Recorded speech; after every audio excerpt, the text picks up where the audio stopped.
Okay, now I'm starting to de-sprue using my this, trying to de-sprue. Okay, trying to de-sprue, screwing it, and all right.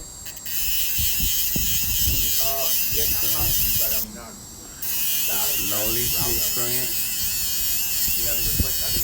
Okay, all right. One down. Next one. Okay.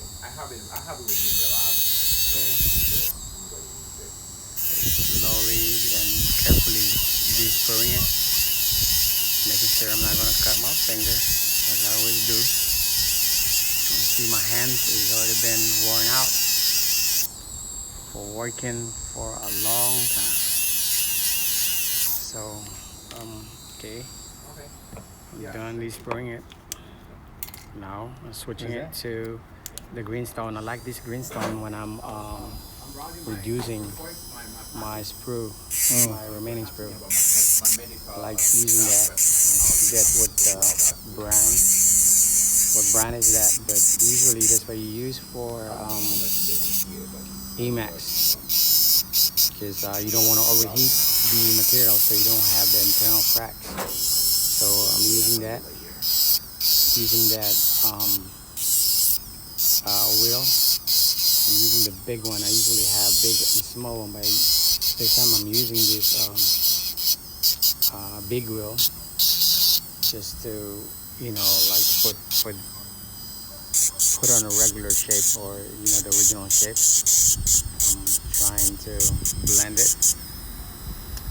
the anatomy, blend the occlusal anatomy as well, or lingual anatomy. Alright, so slowly shaping it back. Okay, for the lateral, I'm doing the same thing, trying to take out the remaining sprue. Trying to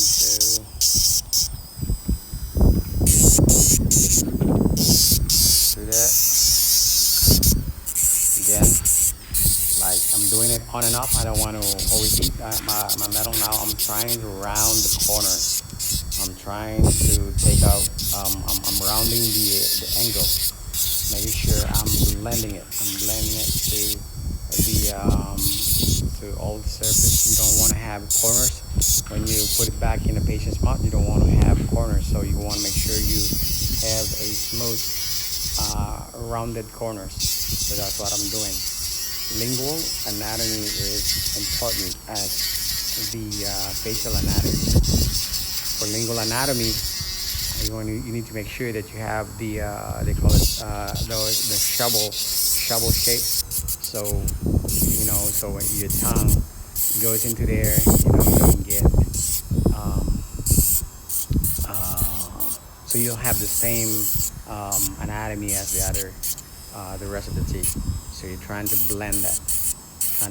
Now I'm same thing, doing rounding the corners, making sure that I don't have no sharp edges. Okay, using the same thing. I'm using the greenstone. The greenstone. I forget what brand it is, but I know I've been using this. Now I'm checking the contacts. I'm doing one by one. So I'm doing the lateral first, doing the contacts for the lateral. Okay, I'm using the shim stack with color. So I'm trying to get the smooth drag. So I want to make sure I'm using it. I'm adjusting it already on the solid cast. So why solid cast? Solid cast, usually you you get close as possible to the natural, to the teeth, to the patient's teeth when you're working on a solid cast, because you don't move.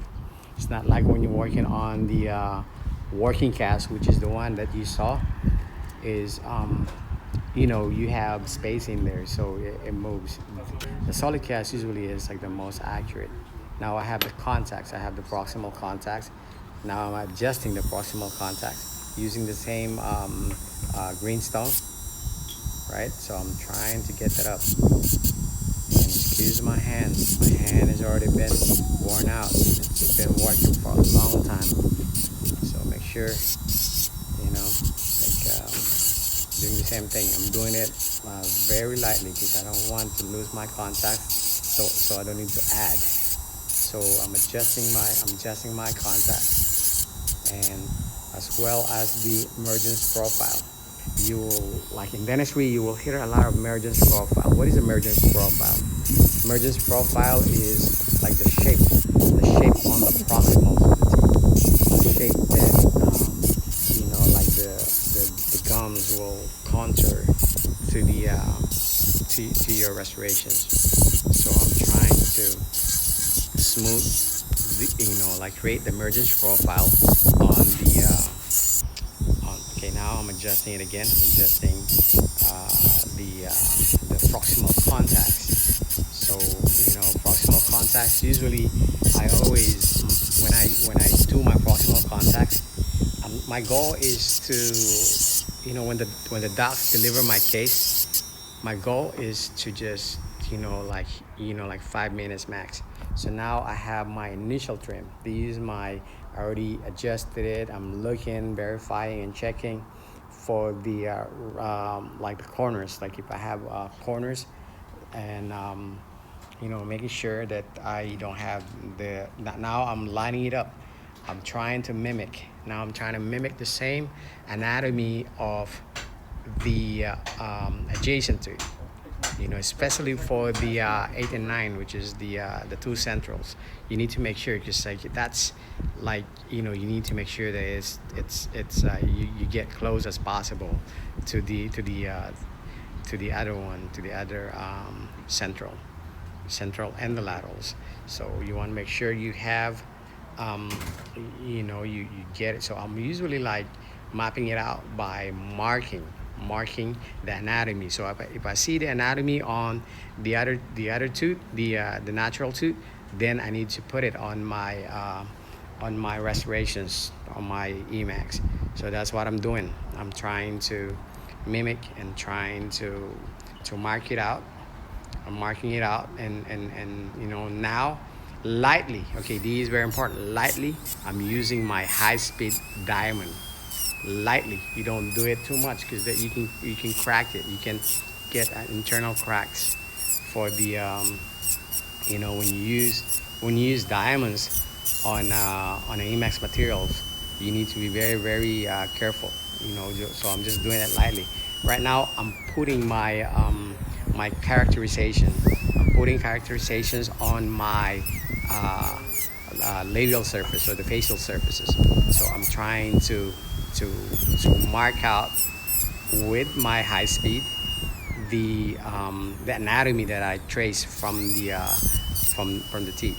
So that's what I'm doing. So now I'm lightly putting it up, trying to put my anatomy. So kind of trying to scratch out the so it don't look, when you make it and when it's flat, it look like just glass. So you want to make sure it's irregular. It's trying to copy what's the rest of the teeth.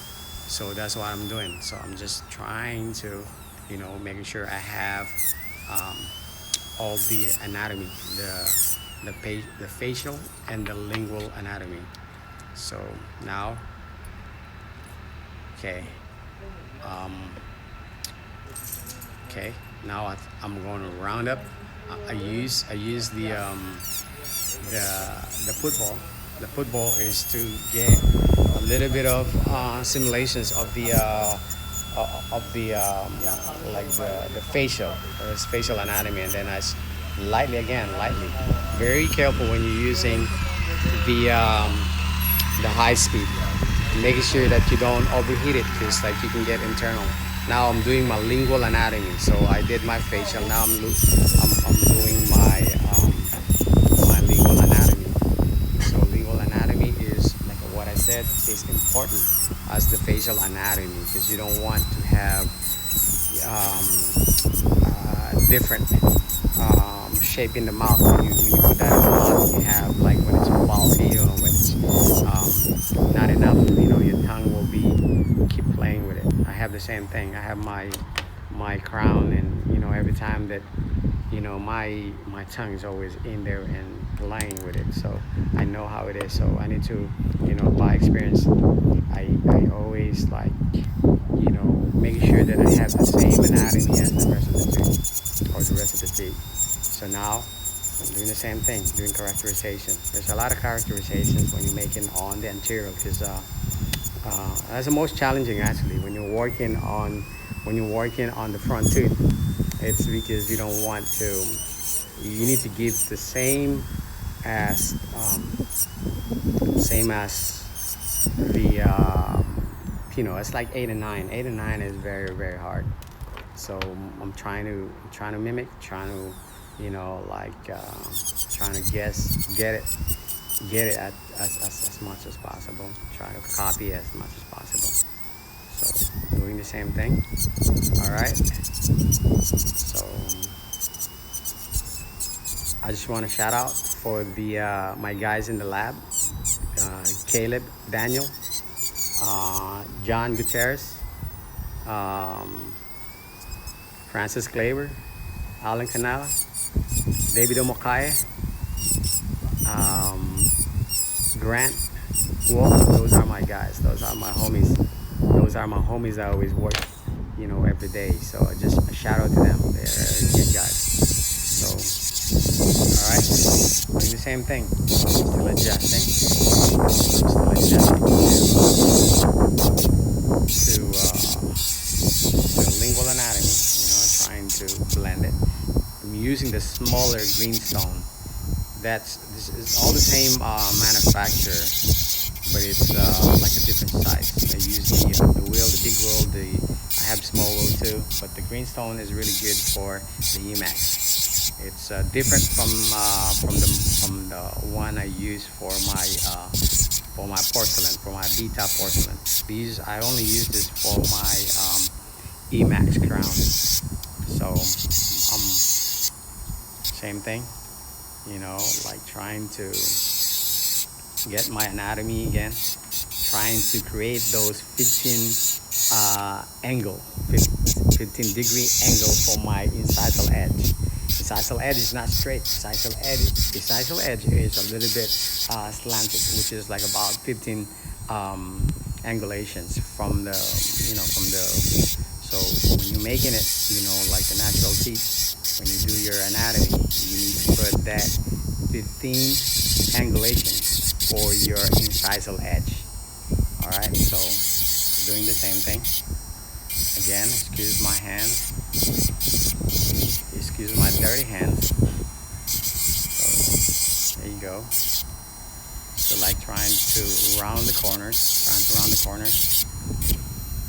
rounding the corners, making sure I get all this like angulations. And every time I do this, I look into the rest of the teeth, and you know, I kind of, you know, like adjust it to the look of the rest of the teeth.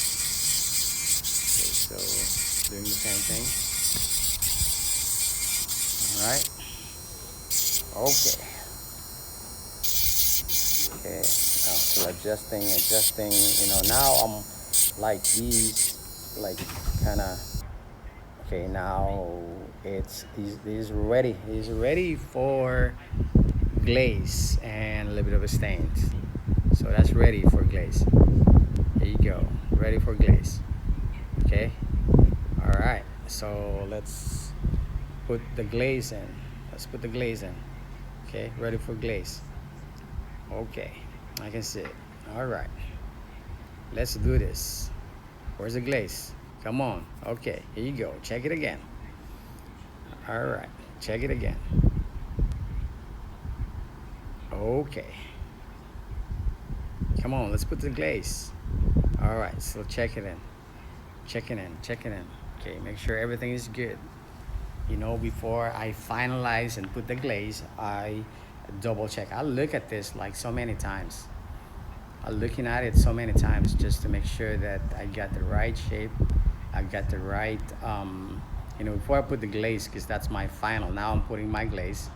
I'm putting just the glaze for just put it on a desk. I'll take care of it. Central first, you know.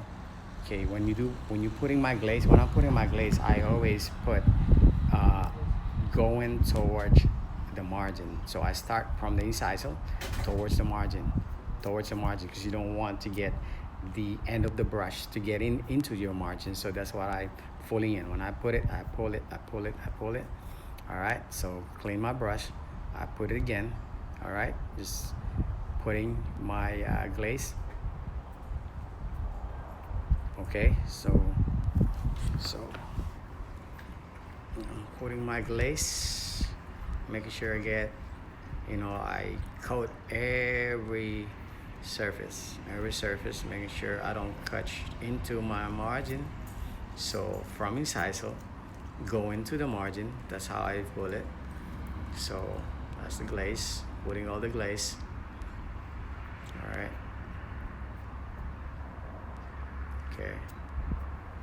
So look at the anatomy. Look at the lingual anatomy of that tooth. Same thing, because I always make sure when I give it to the doc is just going to deliver it and no adjustment needed. That's my goal. Every time I do my restorations, my goal is to give it to the doc and deliver it without adjustment. My goal is like 5 minutes, a 5-minute delivery. That's always my goal. So I try to do that every time. And now I'm putting a little bit of stain on the cervical, just a little bit, just to put that. For the Emax, there's like 1, 2, and 3 shades. Like the 1 is for A shades, and then I think the 2 is for V shades. So I'm just putting a little bit just to, you know, get my stain a little bit on cervical. You know, use a cervical stain. I put cervical stain, making sure I have that, because you know you don't want to be too white, so you want to put a little bit of the cervical, so it look blend, so it look like natural. So yep, there you go, putting all my cervical stain. Okay, cervical stain again, you know, like blending it to the glaze surfaces. There you go. Okay. All right. Okay. Okay. All right. Making sure I have the lingual surface glazed too. Okay. So glaze it. There you go. Okay. Now I'm putting a little bit of blue, like for putting a little bit of blue for the translucency, just a little, because I seen this patients don't want nothing, no colors in it, but I still like a little bit. I put a little bit just to blend the incisal a little bit. So I just put very little blue on the on the incisal area. So I'm putting a little bit of blue. Okay, a little bit of blue. Okay. So now it's ready. Now it's ready to put on the peg. Okay, so I'm just checking. Okay, got everything. Okay, here you go. I'm doing the second one. This is the second one. This is the lateral. This is the lateral. Putting the stain for the lateral. Same thing, same process. Working on all surfaces, you know, from incisal to the margin. Okay, put it, drag it like that. Okay, doing the same thing. Everything is repetitious. So, okay, making sure I have a nice coat of glaze for my restorations. All right, so doing the same thing. Okay, glazing it. Okay.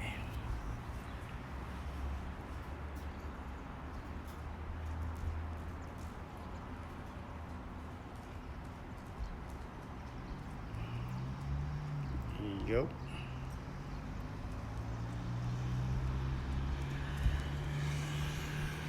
Again, I'm putting a little bit of blue again, just a little bit blue, just to blend it. Just a little bit of incisal, so just a little bit. I don't put it too much because I know what the color of the tooth.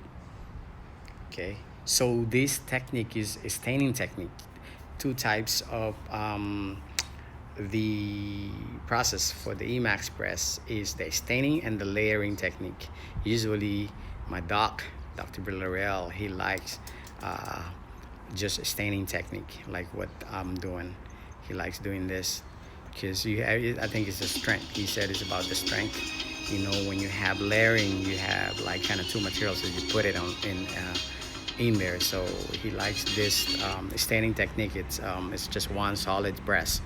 So now I'm cooking it. There you go. I'm cooking it, getting ready. All right, now here you go. This is the final. This is my crown. Here you go. Done. Here you go. See it? Okay. See how shiny it is? But before that, I also use my I hand polish it a little bit using my I have stuff that I use, you know, like my brush, my wheel brush, and my GLAZE, you know, just to shine it a little bit, just to blend it. I double, you know, I always put extra shine on my crown. You know, after glaze, I still like kind of polish it a little bit, just to give the extra shines and extra, you know, I don't just glaze it, I also hand polish it. Just make sure I get everything covered, okay? So that's the final.